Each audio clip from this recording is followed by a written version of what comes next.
Hey guys, it's Andrew Beach, Executive Career Coach. I work with professionals to help them communicate their unique value and find great new jobs fast. Today, we're going to be learning about a handful of ways that you can use, a series of steps that is, to connect with total strangers on LinkedIn. LinkedIn, as you know, if you're in career search or career transition, is the number one place to find jobs and professionals that are hiring. Okay, and so we're going to go over some thoughts about how you do that. For a lot of people, it's a new experience and they're not quite sure what process to follow or how to do it. So if you could please just leave a comment or a like, let me know you can hear me okay, and we'll go ahead and get started.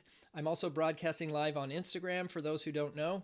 I simulcast this on YouTube as well as on Instagram. So every Friday, 12:30 p.m., please join me. Okay, so go ahead and leave a chat with any questions, comments, or hit a thumbs up. Let me know that you enjoyed this content. So let's jump right into it.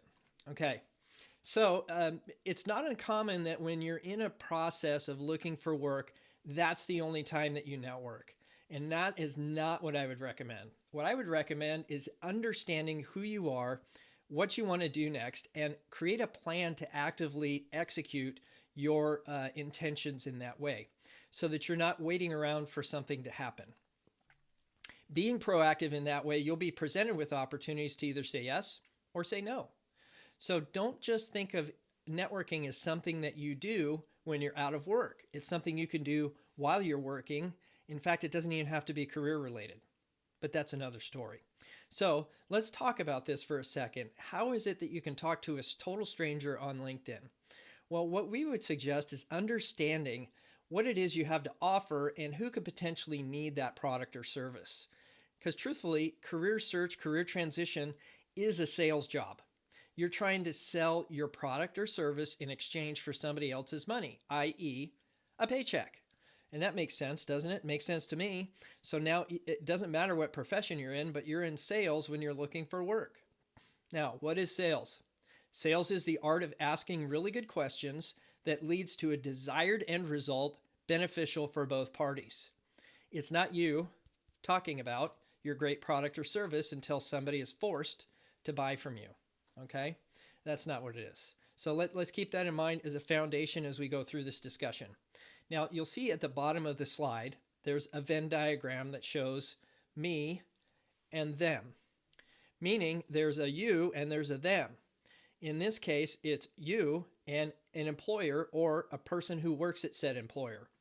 And what that means is you need to find the overlap between you and them so that you can have a consistent strategic dialogue about their work in that area or the benefits you bring to them in that area. Okay? So that brings us to the first step here is identifying a target market. Okay? Now, what does that mean?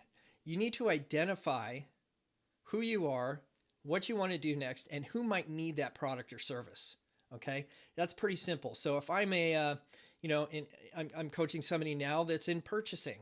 Well, if they're a purchasing manager, they should probably be networking with other purchasing managers or people that hire purchasing managers. Now, all they have to do at that point is make a list of companies they'd like to work for. That doesn't mean you're endorsing the work there, but you're just interested. Now, LinkedIn is beautiful this way because you can typically find any one of those people on LinkedIn, maybe not all of them, but some of them, because at one point in their career, they probably have had to look and they probably had to create a LinkedIn profile to demonstrate their competence. Okay, so the first step in this process is to identify a target market. What do you do? What do you want and why? What do you want and why? Now, some folks might want a promotion. So let's suppose for a moment that you're a purchasing manager and you want to be a director of purchasing or a senior director or perhaps a vice president of purchasing or procurement or operations. You want a promotion. That is something that you want. You have to determine why, meaning what do you bring to the table as a VP of operations from purchasing perspective to get to that level. Okay, so what do you want and why? So please determine that before anything else. Okay, now the next step is once you've figured out what you want and why, you can now identify target companies and target people that would either be peers to you or hiring managers. Now, the interesting thing about LinkedIn is they pretty much will tell you if this person is a hiring manager or not by the way they present themselves. It's either going to be a president, vice president, manager, senior director. These are all people that are indicating on LinkedIn that they're hiring managers. Okay, so what do you do then? Well, you reach out to them, and we'll get to that in a second. But the first step is find the companies and find the people. Make a list. So you have a list of who you are, what you want to do next, where you want to go and why, a list of companies and a list of people. This sounds like a marketing plan, and indeed it is. It's you identifying a market and why that market should listen or at least hear from you. Okay, so these are all good steps to take. So search the web, LinkedIn, and other sources for companies and people of interest. Now, LinkedIn isn't the sole source. In fact, there's a lot of folks that I've seen that are in management capacity that aren't on LinkedIn. So it's okay to use things like DB Hoovers or Info USA or just a flat internet Google search, Yahoo Finance. I mean, you name it, you can find it. Another good source is bizjournals.com. They have a newspaper in every major metropolitan area that I'm aware of, and they have a book of lists. It lists all the companies, private, public, or nonprofit. So it's a good place to go to find companies. Now, once you find those companies and made a list, we need to search for names on LinkedIn. Now, you look for the job title and the company, and it's going to give you a list of people. This is the beauty actually of premium service on LinkedIn. And I don't recommend premium for everybody, but if you're in career search, you might consider getting Sales Navigator. Because you're in sales, like we talked about before, selling your product or service to another person in exchange for money, it's a good idea to have a sales platform in which to operate on LinkedIn. So what we would suggest is go ahead and take an opportunity to actually search out those people and make a list, either peers or potential hiring managers. Now, we wouldn't always recommend reaching out directly to strangers, but we recognize that if you're new to LinkedIn or perhaps you aren't connected to somebody, that's the situation we're talking about here. It's much better to have a referral from a warm source than it is a cold source by going direct to the person. But in the event that you don't have that connection, we would suggest going direct. Okay, so you would look for job titles of people that do hiring or a would-be peer, a future peer. Okay, so now we have companies, we have people, we have a list of names. It's time to execute. By that I mean send a message. Now, it used to be in the olden days, as my kids say, when they saw a rotary phone on the movies the other night, they said, "Dad, is that what you used in the olden days to make phone calls?" In the olden days, we used to send things in what's called the mail, meaning you would print something out or type something out, a resume cover letter. You'd put a stamp on an envelope and you'd mail it to a person. Now, that method is effective because, believe it or not, today, many people at work don't get personal mail at work. They get a lot of email, but very rarely do they get personal mail. It's almost like Christmas when you get a FedEx package at work. It's like, holy cow, FedEx package. So don't think that snail mail isn't an effective method. It actually is. But it's not something we would recommend as a priority. That's only if you can't get a hold of somebody. So I would send them a message. Now in LinkedIn, that's called an Inmail. An Inmail is a paid service. Now that means you have to have premium. Now I don't recommend premium for everybody, but you should be able to make a certain number of connection requests before LinkedIn puts you in the penalty box. And currently, even though I'm a paid LinkedIn member for Sales Navigator, I am in the quote unquote LinkedIn penalty box. It's because I've made too many connection requests without a reply or an acceptance. Okay, so they give you a 30-day moratorium where you can only connect to that person if you have an email. Believe me, that does happen. So I would suggest if you're going to make a large number of connection requests that you go in every week and you withdraw requests that are older than 2 or 3 weeks old so that it doesn't look like you have a bunch of outstanding connection requests that nobody responded to, okay? Because that's one of the metrics they look at. They look at the number of connection requests and the number of I don't know you and the number that are unresponded or ignored. Okay, so just be aware of that. Inmail is preferred because that's the paid service and that's what LinkedIn wants you to do. I don't always do that. In fact, I rarely use Inmail, even though I have paid service. What I do is I do a connection request, I do a private note, add a note to that, and then I do my connections that way. And you can do the same. Now, let's assume you can't do connection and you can't do Inmail, and the only option is email. This is totally acceptable as well. The way to work it there is there's a number of services that you can look up. Many of them are free for a certain number per month. One of those, let me pull up the list just so I have it. I'll get it for you guys. Hang on here. One is called SellHack, SELLHACK. So if you do a Google search, write this down, SellHack. That one I think gives you like 10 or 15 lookups a month. Not bad. Rocket Reach email lookup. I think that gives you like 4 or 5 a day, maybe. I'm not sure, but it gives you a list of different emails. If you put somebody's company name and first name, last name in, it'll give you their email address. Okay.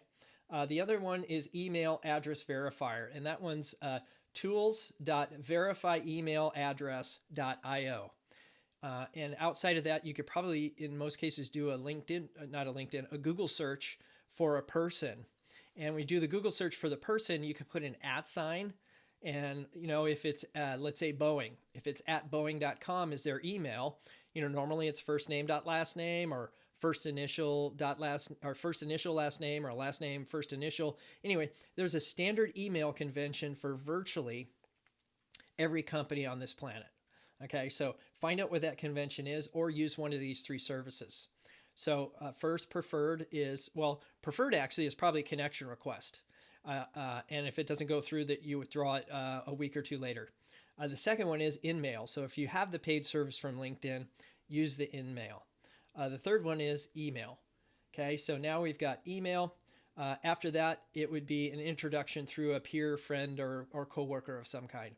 And we would suggest doing that on the phone first to see what the strength of their relationship is before you facilitate an introduction through a third party. Okay, so that isn't a bad one. Now, the thing is, when you send this message, it should have a certain format explaining why you're reaching out, number 1. Number 2, where's your common area of interest? And number 3, a call to action that you're going to actually call them on the phone, yes, on the phone, at their place of business within the next couple of days. Now, you could say next couple of days or tomorrow morning or tomorrow afternoon if you want to be that specific and hold yourself more accountable, okay? So we would suggest actually telling them in the message that you're going to be calling them, okay? It's just best practice is that we want to move things forward, okay, without feeling or appearing pushy, okay? Now, drum roll, please. Follow up with the phone call. So you said you were going to call and you actually called. What did you just demonstrate? What we demonstrated in that case is what we call integrity, professionalism. We did something, professional correspondence, and we followed up on what we said we would do, i.e. we made a phone call, okay? Now we follow up with that phone call, and because you made that promise and actually called, they're going to appreciate that. Now, what the purpose of that phone call isn't to get them to hire you. It's to have them agree to a scheduled face meeting. Okay. Now, if they can't do a face meeting or you're looking remotely, of course, do a phone call or maybe even a Skype, Google Hangouts like this.